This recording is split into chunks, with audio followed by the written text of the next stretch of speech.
Hello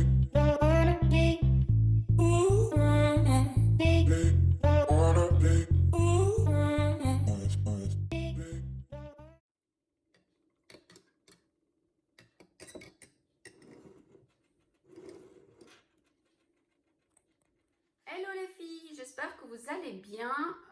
Je reviens avec une deuxième vidéo. Comme vous avez vu, je viens de me faire un petit thé. Je vous conseille de faire la même chose. Si vous êtes team thé, faites-vous un thé. Si vous êtes team café, faites-vous un café. Personnellement, je prends du café le matin et le reste de la journée, c'est team thé. Donc de quoi on va parler dans cette nouvelle vidéo?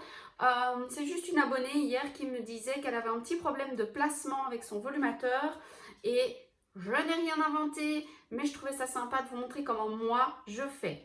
Alors, pourquoi moi? Parce que je pense que j'ai une façon différente de placer un volumateur par rapport à d'autres personnes et je vais vous expliquer dans cette vidéo pourquoi. Le placement reste toujours le même, mais il y a des petites variantes en fonction du degré d'avancement de votre alopécie. Donc, installez-vous confortablement, canapé, petit thé, c'est parti. C'est chaud. C'est vraiment chaud. Fashionista n'a pas de cheveux, mais a quand même arboré un micro serre-tête. C'est juste pour le fun. En fait, il sert à rien, mais j'avais envie de le mettre, c'est comme ça. Donc, on va l'enlever tout de suite. Alors, mes cheveux sont propres aujourd'hui. Oui, parce que les autres jours, ils ne sont pas propres. Non, c'est tout ça pour vous dire que je les ai lavés avec mon fameux shampoing solide de chez Aromadict. Et le visage de l'alopécie, le voici. Bon, on ne va pas revenir sur ce qu'est un volumateur, sauf si vous désirez avoir ce genre de vidéo. Il y a des gens qui le font bien mieux que moi. Ici, moi, je ne suis pas professionnelle. Je n'ai pas pour but de vous expliquer en quoi sont faits les cheveux. Peut-être qu'un jour, ça viendra, mais je ne suis pas professionnelle. Je suis juste une femme lambda atteinte d'alopécie et qui met des volumateurs. Donc, on va la parler en langage monsieur tout le monde. Je vous montre le b.a.-ba. On ne va pas faire des vidéos de 25 minutes qui vont saouler tout le monde. Donc, voilà. Alors, en théorie, un volumateur, ça se place à un voire deux doigts de votre démarcation, de votre implantation de cheveux à vous. Parce que le secret d'un volumateur, c'est de pouvoir faire ressortir vos cheveux naturels pour que ça se marie. Sauf que quand vous avez des cheveux aussi fins que les miens et aussi peu, il y a forcément une démarcation, un dénivelé si vous voulez, entre vos cheveux bio, on va appeler ça comme ça, et votre volumateur. C'est une histoire de volume. Et il faut bien dire que dans l'alopécie, nous n'avons plus de volume de cheveux. On est bien d'accord. Place à la démonstration. Bon, excusez-moi déjà, c'est mes premières vidéos et alors placer un volumateur dans un retour caméra, ça va être chaud, mais il y en a qui arrivent à le faire, donc je ne suis pas plus bête qu'une autre. Hein, donc voilà. Volumateur, je ne vous refais pas le topo, des petits clips sur une base, j'allais dire collé, mais non, cousu. Donc je disais, en théorie, votre volumateur doit venir s'implanter à un ou deux doigts en arrière de vos cheveux bio. Donc c'est parti. Hop.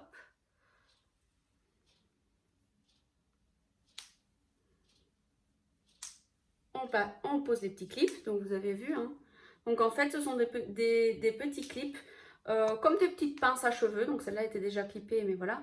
Donc je la mets en l'air, je la fais rentrer dans mes cheveux et j'appuie. Donc ça, on n'est pas très coiffé, il nous faut notre brosse. Brosse à cheveux, accessoire indispensable. Et là, vous avez vos cheveux naturels, bio. C'est le secret pour que ce soit le plus naturel possible. Vous ressortez vos cheveux à vous. Bien évidemment, il ne faut pas faire comme moi. Ils doivent être de la même couleur. Ça doit être identique. Ici aussi. Voilà. Hop. Donc en fait, tous les cheveux qui sont là, ce sont les miens. Aïe! Bien sûr, Aurélie. Et donc voilà ce que ça donne. Sauf que moi, ici, ben, j'ai des cheveux ultra fins. Donc... Aurélie, écoutez, J'ai tellement pas l'habitude de clipper cette pince parce que dans mon tout premier volumateur, c'était une pince que je ne supportais pas. Elle était insupportable, elle me faisait vraiment trop mal. Donc elle restait constamment fermée. Et là, j'oublie de la fermer, tout va bien. Le clip, hein. Parce que dans une vidéo YouTube, se taire, c'est un peu compliqué. Bon, bref, revenons-en à nos moutons. Donc ça, c'est la clé d'un volumateur bien placé et c'est la théorie. Alors, comme à l'école, moi je suis infirmière, on dit toujours entre la théorie et la pratique, il y a un monde de différence et on peut en faire à sa sauce. Donc ça, c'est la règle. Voilà ce que ça donne. On a fait ressortir ses cheveux et on est une sirène. Il faut vraiment que je les enlève pour vous montrer une autre façon. J'ai pas envie. J'ai pas envie. J'ai pas envie. Non mais, on se trouve vite narcissique avec un volumateur en fait. Non mais là, non, j'ai pas envie de l'enlever. Bon, bah, j'en profite pour vous montrer. Pour l'enlever, on glisse ses petits doigts en dessous, hein, parce qu'il y a forcément le volumateur, donc il y a les clips qui sont là. Donc, on ouvre les petits clips. Hop, comme des barrettes en fait, simplement. Hein. Vous avez vu, hop, hop. On va éviter de s'arracher les cheveux. Pour ça, on prend la monture. On fait des petits mouvements de rotation. Alors moi, je vais vous dire, mes cheveux s'en mêlent dans tout. Oui, puis si j'oublie d'enlever des pinces aussi, ben, ça ne va pas le faire. Donc voilà, je m'abaisse un petit peu. Hop, on fait des petits mouvements de rotation en fonction de où on sent que moi, à un moment donné, je prends mes cheveux comme ça aussi. Et c'est fait. Reality. La plupart du temps, ce n'est pas comme ça que je place mon volumateur parce que moi, je trouve qu'on voit fort la différence. Et franchement, alors, je suis en train de me regarder partout dans la glace. Mais finalement, je trouvais que c'était pas si mal, donc je vais peut-être essayer. Mais alors, cette fois-ci, comment je place mon volumateur? Clip ouvert, c'est plus pratique. Hop, moi, je viens carrément le mettre presque au bord. Mais dans certains cas, et en fonction des pièces, ça peut vite devenir pas naturel. Je vous le dis tout de suite. Donc, on place ces petits clips. Même façon de procéder qu'avant, ça ne change pas du tout.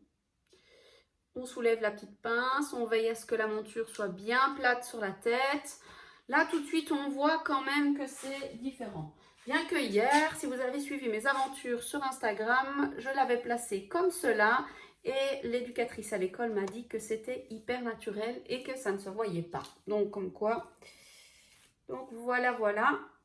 Et donc, moi, alors parfois, je fais ressortir les petits cheveux. C'est moins naturel et encore, souvent je me dis, on s'en fout. Les gens, de toute façon, ne savent même pas ce qu'est un volumateur. Donc, ils ne le voient pas.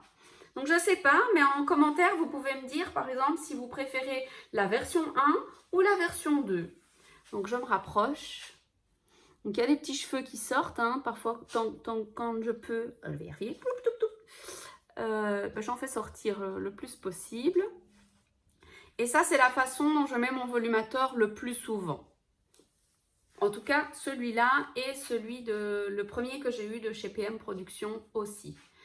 Voilà, j'espère que ce tuto vous aura plu et que surtout, il vous aura aidé. C'est quand même le but. Vous, en commentaire, n'hésitez pas à me dire si vous préférez la première version que je l'ai mis dans cette vidéo ou la deuxième. Ça pourrait m'aider parce que peut-être que vous préférez la première et qu'en fait, c'est plus naturel. N'hésitez pas à me rejoindre aussi sur Instagram. On peut discuter aussi volumateur, mais pas que. Et laissez-moi un petit pouce en l'air pour m'encourager. À bientôt!